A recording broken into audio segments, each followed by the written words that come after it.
Olahraga adalah salah satu kegiatan yang dapat dilakukan siapa saja dan di mana saja. Namun, apabila kegiatan olahraga itu dilakukan dengan tidak sesuai dengan aturannya, olahraga tersebut dapat menyebabkan cedera. Cedera yang didapat bisa berada di mana saja, salah satunya di bagian lengan atas. Contoh, cedera pada bagian lengan atas adalah fraktur humerus. Apa itu? Fraktur humerus adalah cedera patah tulang lengan atas yang sering terjadi pada populasi umum. Fraktur humerus terjadi pada sekitar 7-8% dari semua kasus patah tulang pada orang dewasa. Fraktur humerus paling sering terjadi di sepanjang tulang bagian tengah atau ujung tulang dekat bahu. Seorang yang mengalami fraktur humerus, tulangnya dapat retak atau bahkan pecah menjadi 2 bagian bahkan lebih. Parahnya, tulang yang rusak dapat menembus kulit dan merusak saraf, jaringan, dan sendi. Adapun jenis-jenis fraktur humerus. Yang pertama, fraktur humerus proksimal. Fraktur humerus proksimal adalah patah tulang di bagian atas humerus dekat bahu Anda. Sebagian besar fraktur humerus proksimal dapat diobati tanpa pembedahan karena ujung yang patah biasanya tidak bergeser dari tempatnya. Selanjutnya, fraktur humerus poros tengah. Fraktur humerus poros tengah adalah patah tulang di tengah humerus Anda. Dalam banyak kasus, fraktur humerus poros tengah tidak memerlukan pembedahan. Yang terakhir, fraktur humerus distal. Fraktur humerus distal adalah patah tulang yang terjadi di dekat siku Anda.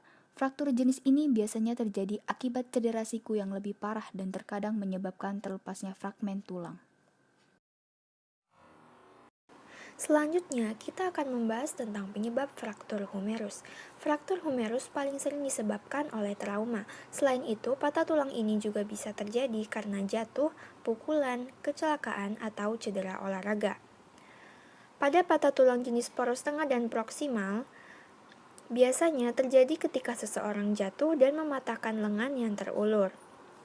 Sementara, patah tulang jenis distal bisa terjadi karena tabrakan yang berdampak tinggi, seperti ketika sedang bermain sepak bola atau kecelakaan mobil. Selanjutnya, apa sih gejala fraktur humerus? Gejala patah tulang humerus cenderung dapat dengan cepat terlihat, karena sering ditandai dengan bunyi keras atau retak yang seringkali merupakan indikasi bahwa lengan patah.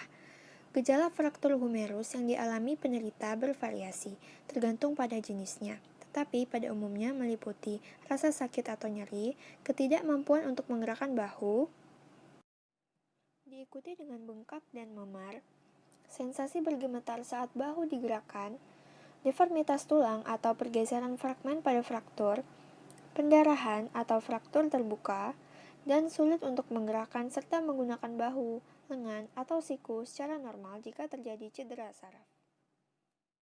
Teknologi penanganan fraktur humerus. Ketika Anda menemukan atau bahkan mengalami fraktur, segera hubungi fasilitas kesehatan terdekat. Hal pertama yang dilakukan yaitu dengan pemeriksaan fisik dan pemeriksaan seperti X-ray, agar dokter dapat menentukan penanganan selanjutnya. Sebagian besar fraktur humerus dapat diobati tanpa operasi.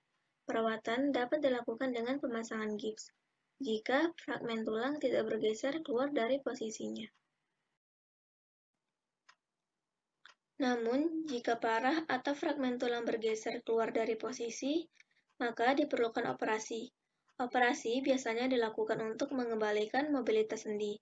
Ada 2 prosedur pembedahan utama yang dapat dilakukan dokter bedah tulang, yaitu prosedur operasi yang pertama yaitu operasi pin dan skrup.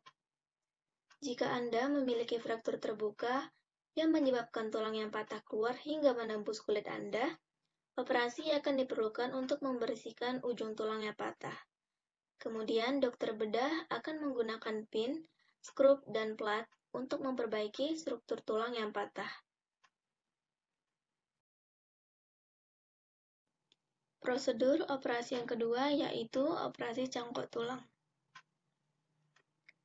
Jika fraktur tulang humerus menyebabkan struktur tulang menjadi hancur, ahli bedah dapat melakukan bone grafting atau cangkok tulang. Cangkok tulang dilakukan dengan menambahkan tulang dari bagian tubuh Anda sendiri atau tulang dari donor pada tulang humerus yang hancur. Setelah penyambungan tulang berhasil dilakukan, dokter akan menganjurkan penggunaan obat-obatan tertentu, termasuk antibiotik dan analgetika, Waktu penyembuhan sangat bervariasi, tergantung pada jenis patah tulang yang Anda miliki. Sebuah pemulihan fraktur humerus lengkap memerlukan waktu sekitar 3-4 bulan. Jika Anda mengalami patah tulang yang tidak memerlukan operasi, Anda harus mengenakan gips selama 2 hingga 6 minggu. Jadi, terapi untuk fraktur humerus dilakukan secara bertahap berdasarkan minggu penyembuhan.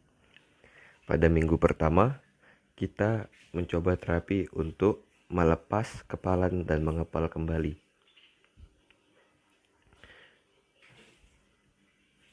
Dan untuk minggu kedua, kita lakukan lepas kepalan dan kepal kembali tanpa melakukan alat bantu. Dan pada minggu ketiga, kita sudah bisa mencoba untuk menaik turunkan tangan kita secara perlahan dan secara bertahap. Dibarengi juga dengan kita mencoba untuk melebarkan tangan kita sedikit. Dan untuk minggu terakhir kita sudah mulai mencoba untuk melebarkan tangan kita secara luas.